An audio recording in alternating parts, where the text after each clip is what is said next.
nikikutana na simba, mwanakijiji, mwananchi akikutana na simba, chui au wanyama wakali hawa, hatua ya kwanza anatakiwa afanye nini?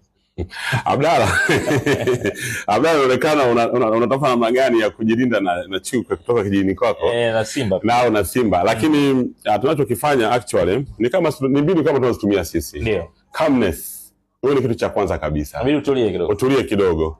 Kwa sababu yule mnyama utakapofanya jitihada yoyote ya vurugu, ndio atakuidentify kama wewe ni adui.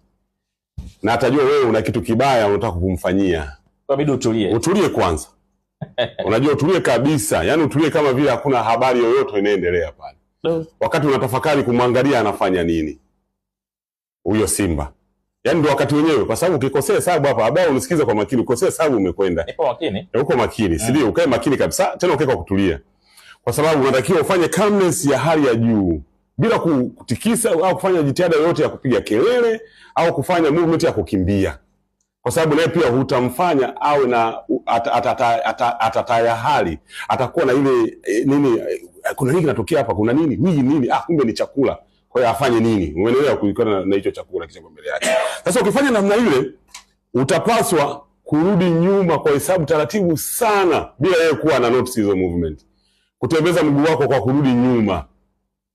Huku ukiangalia, unajua una maintain zile pesi zako kuhakikisha kwamba usikanyage kwenye bodo kaanguka ukaita taharuki tena. Umeelewa? Ya utaratibu tu atakuwa na kuangalia, kwa sababu lazima na yeye afanye aanze kukisia yule ni nani, ana ukubwa kiasi gani, ninaweza nikamvaga kiasi gani nimkamate, nitumie technique gani nimkamate, kwa sababu simba ana technique. Anazo technique zaidi ya 5 na kueleza jinsi ya kukamata kiumbe anachotaka kukifanya. Sasa na yeye lazima katika akili yake atakuwa anatafakari atumie mbinu gani kati ya hizo mbinu 5.